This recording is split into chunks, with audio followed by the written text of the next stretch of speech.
Cari maklumat dan berita politik yang bebas, kupasan yang tepat, panas.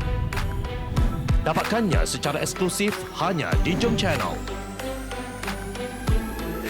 Komitmen kami, pentasan berita Isnin hingga Jumaat. Berbicara dan isu semasa, kami garapkan secara langsung. Panel-panel berkaliber dan profesional. Interaktif, pandangan anda kami raikan.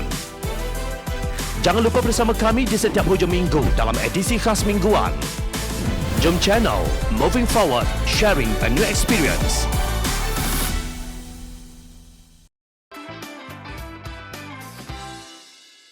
Buka Parlimen atau Mahyadin undur diri. Majlis Presiden Pakatan Harapan menjunjung kasih atas titah Yang di-Pertuan Agong Al-Sultan Abdullah Ahmad Shah bahawa persidangan Parlimen perlu diadakan secepat mungkin. Kami juga mengambil maklum kenyataan media penyimpan mahu besar Raja-Raja bahawa Raja-Raja pemerintah menyokong dan senada dengan pendirian Seri Paduka Baginda Yang di-Pertuan Agong yang menitahkan agar Parlimen bersidang segera, kata kenyataan Majlis Presiden itu. Mereka berpendapat tindakan Kerajaan Perikatan Nasional selama darurat sedang berjalan hendaklah dibawa ke Parlimen untuk diteliti. Oleh itu adalah teramat jelas bahawa Perdana Menteri perlu menjunjung titah dan menasihati Tuanku untuk memanggil sidang Parlimen secepat mungkin. Amatlah penting Parlimen dibuka semula sekarang agar semak imbang tata kelola dan perjalanan pentadbiran Putrajaya dapat dilakukan. Ordinan-ordinan darurat serta pelan pemulihan negara dapat dibahas. Peruntukan perbelanjaan kerajaan bagi membantu rakyat dapat dibincangkan dan suara rintihan isi hati rakyat dapat didengar dengan lebih jelas, kata kenyataan itu. Kenyataan Majlis Presiden Pakatan Harapan dikeluarkan bersama oleh Presiden Keadilan Datuk Seri Anwar Ibrahim, Presiden Amanah Muhammad Sabu dan Setiausaha DAP Lim Guan Eng. Mereka berpendapat Perdana Menteri Tan Sri Mahyadin Mohamad Yassin tidak boleh terus berlengah atau memberi alasan untuk melewatkan sidang Parlimen. Ia bukan sahaja bermaksud beliau telah mengetepikan pandangan tuanku itu, malah ia memberi gambaran bahawa Perdana Menteri telah hilang keyakinan untuk terus mentadbir. Dan jika Perdana Menteri tetap bertegas enggan menasihati tuanku segera, beliau harus mengambil tindakan terhormat dengan mengundurkan diri, tegas Majlis Presiden Pakatan Harapan. Namun pemimpin Perikatan Nasional mencanai pelbagai alasan untuk ingkar kepada titah Yang di-Pertuan Agong.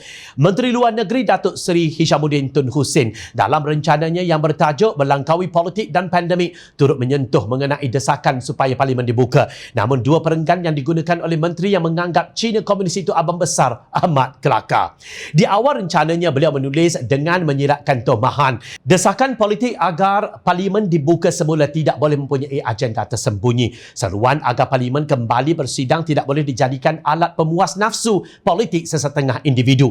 Dan hampir di penghujung rencananya pula, beliau menyeru supaya mengurangkan politik. Kita mesti mengamalkan pembaharuan dalam berpolitik dan bukannya masih dengan amalan politik tanpa batas. Ini adalah masa terbaik untuk kita ahli politik daripada kedua-dua belah pihak buktikan yang kita boleh berperanan dengan lebih baik serta menunjukkan kepada rakyat kita di sini untuk berkhidmat. Hishamuddin sewajarnya mencerminkan diri sendiri. Tidakkah langkah Sheraton pada 23 Februari 2020 ketika negara sedang dilanda wabak COVID-19 itu bertujuan untuk memuaskan nafsu serakah politik sesetengah individu?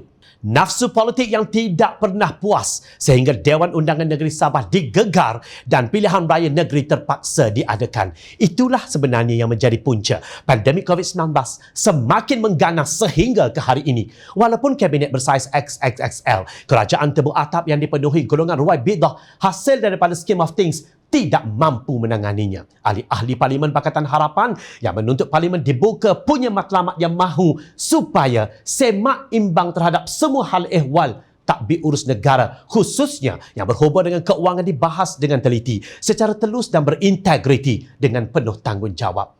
Bukankah ia jauh lebih baik daripada menggunakan darurat untuk menggubal undang-undang bagi memudahkan penjarahan perbendaharaan negara? Contohnya, kumpulan wang amanah negara KWAN yang disimpan untuk generasi akan datang.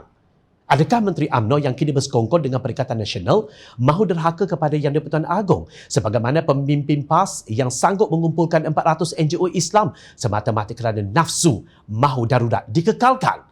Sedangkan Yang di-Pertuan Agong dengan persetujuan Majlis Raja-Raja telah membuat keputusan tidak memperkenan darurat disambung selepas 1 Ogos 2021. Daripada buat kerja menunggang agama itu, rasanya lebih baik lagi kerja menyusun tuala wanita di kedai rakyat Majlis Agama Islam Wilayah Persekutuan Mawi. Rakyat tahu apa matlamat sebenar. Kalian enggan membuka parlimen dan mahu darurat dikekalkan. Kerana rakyat sebenarnya memang tidak bodoh. Kerana rakyat sentiasa memerhati.